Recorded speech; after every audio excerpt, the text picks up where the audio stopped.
Tie, kas ir nolēmuši savu uzņēmēju darbību popularizēt arī internetu vidē un arī tādā vai citādākā veidā arī tirgot, tiem būtu interesants e-komercijas un interneta mārketinga kurs.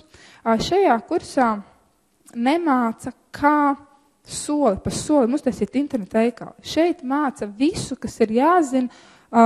Ja es gribu sākt ar e-komerciju nodarboties, tad vairāk ir tēmāts tiešām mazajiem mikro uzņēmējiem, kas tagad domā, varu es arī ar e-komerciju nodarboties vai nevaru? Kas man ir jāzina? Kas tas tāds hostings? Kas tie tādas tās teksta reklāmas un cik tas maksā un vai tas tiešām ir man var būt noderīgi? Un kur man to lapu likt un kā man viņu uztaisīt? Un vispār, kā lai es zinu, vai mani cilvēki, tie, kas grib, teiksim, manu produktu vai pakalpojumu iegādāties, vispār ir internetā? Līdz ar to mēs apskatām visu šīs nianses, statistiku, juridisko bāzi, kas ir jāņem vērā ar to sākot nodarboties. Starp citu, var jau tagad jums pateikt, vai jūs zinājāt, ka ja jums ir uzņēmums un uzņēmumam ir mājaslapa, un šī mājaslapā ir kaut kādā veidā veikta saimnieciskā darbība, principā tātad interneta veikals, ka viņš ir jāreģistrē kā uzņēmuma struktūra vienība. Tātad, ja, ļoti maz cilvēku to zina, bet par šādām lietām mēs arī izrunājam šī kursā. Un te arī tāds maziņš ieskats no kursa Pizza Hut.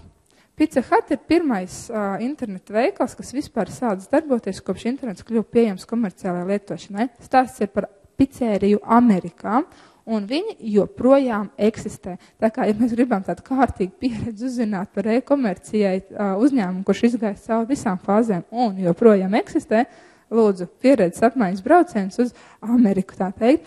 Un savukārt bildīte ar skaistu nosaukumu visiem zināmu spam. Šeit ir stāsts par to, kā mēs vispār esam nokļuvuši pie šī termina spams. Bet par to, kāda tam saistība ar gaļas, jeb konservu, jeb burgeru, to gan var uzzināt tikai nākot uz e-kursu. Tāpat e-kursai dažādos veidos pieejama statistiskā informācija, lai izprastu informāciju, lai izprastu vidi, kas ir Latvijā, kas ir pasaulē, un tā skaitā, piemēram, par interneta mārketinga, interneta reklāmas ietekmi, vispār reklāmas biznesā, reklāmas apjomos Latvijā kā tādā, lai mēs justu, cik tas ir potenciāli priekš manas uzņēmējdarbības vai nav. Un, protams, internet mārketings, Google ir viena lieta, bet bez sociālajiem tīkliem arī nekādīgi mēs nevaram iztikt. Un par sociālajiem tīkliem un piemēriem, kuri internet veikali ir taisījuši savus mājaslaps, kuri izpaužās sociālajos tīklos.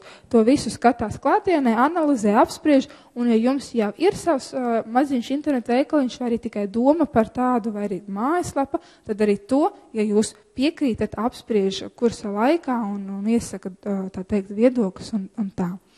Un klasiskā lieta internet mārketingā Google reklāmas, tātad kas viņas ir, padomi, kas ir jāņem vērā, izvietojot, teiksim, šīs teksta reklāmiņas, un arī stāsts par mūsu pašiem draugiem LV teksta reklāmām, kur uzmeklēt informāciju, lai reklamētos draugos, cik tas apmēram maksā, kādas ir mērķu grupas izmaksas un tā. Un, ja mēs esam nobrieduši taisīt tādu kārtīgu internetu veikalu, tad nevienmēr ir jāpasūt pa 2000 pie programmas izstrādes, tā teikt, no nulles, tā teikt, lai mums uztaisa internetu veikalu. Tiks izrunāts arī visas bezmaksas platformas, kuras par mazākām naudām jums var pielāgot jūsu vajadzībām. Un jāsaka tā, ka it sevišķi mikro, mazajiem, arī vidējiem uzņēmumiem, pa lielām jau tie internetu veikali tiek veidot uz kādas no šīm platformu bāzēm. Un tad kādas viņas ir un tas princips, tas tiek viss apskatīts. Un arī pašā interneta, šī pašā e-kursā, e-komercijas e-kursā ir galvenās lietas visas arī aprakstītas, izstāstītas, un, teiksim tā, video šeit nav ļoti daudz, jo darbs arī ir vairāk tāds praktisks klātienes darbs, bet ir interesants nianses, kas var būt noderīgs. Un tūlīt mēs apskatīsimies video, lai ļoti svarīgā saistībā ar e-komerciju ir tātad internetu mājaslapas adrese, un ja mēs gribam noreģistrēt savu internetu mājaslapas adresi, bet secinām, ka kāds jau tādu ir reģistrējis, bet redzam, ka viņš tur neko īsti prātīgu nedara. Varbūt mēs varam viņu sazināties un piedāvāties atpirkt šīs lietošanas tiesības. Bet kā lai es uzzinu, kam tā lapa pieder, to var uzzināt atnākot uz Whois, jeb internetu mājaslapu NIC.lv. Tātad arī video par to ir. Lūdzu. Mājaslapas kreisajā pusē noklikšķiniet uz Whois. Iepazīstieties un piekrītiet pakalpojuma lietošanas noteikumiem. Noklikšķinot uz pogas Piekrītu. Ievadiet domēna vārdu ar visu domēna paplašinājumu. Ievadiet prasīto drošības kodu un noklikšķiniet uz balto bultiņu pogas. Kļūst redzama informācija par domēna vārdu lietotāju. Un atkarībā no tā, kas ir šis domēna vārdu lietotājs, tā informācija būtu vairāk vai mazāk, tā teikt, izvērsta, bet jebkurā gadījumā mēs pirmo soli tuvāk tam vēlamā domēna vārdu ieguvēja būsim, tā teikt, spēruši.